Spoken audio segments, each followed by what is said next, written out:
Rumors of a potential deal have been bubbling for weeks, but on Thursday morning, The Athletic's Jeff Schultz officially reported that the Atlanta Falcons would like to trade star wide receiver Julio Jones. For a combination of reasons including Atlanta's precarious salary cap situation, Jones' advancing age, and the Falcons' own acknowledgement that they're in more of a rebuilding phase than a contending one, Schultz reports that Jones' availability on the trade market has been clear almost from the time new general manager Terry Fontenot and coach Arthur Smith landed in Atlanta and realized the extent of the team's salary cap problems. With that in mind, and with Jones having the ability to potentially change a team's offensive fortunes due to his unique size, speed, agility skill set, we thought this was as good a time as any to take a look at some potential trade destinations for the 32-year-old wideout.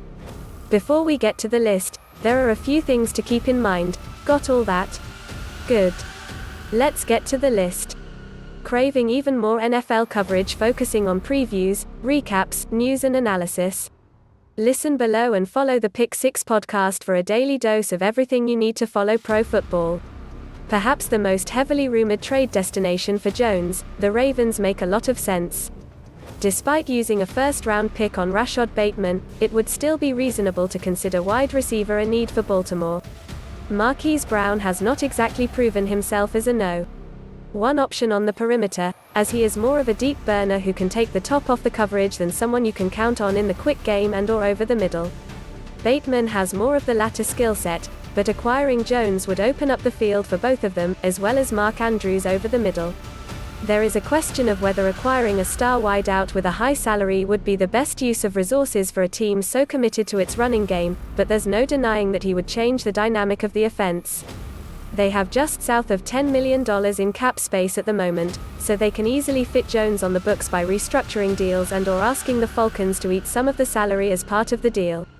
If the goal is to make Aaron Rodgers content enough with the organization that he's willing to return to the fold despite his myriad issues with the front office, there are a lot worse ways to do it than by dealing for one of the best receivers of Rodgers' era.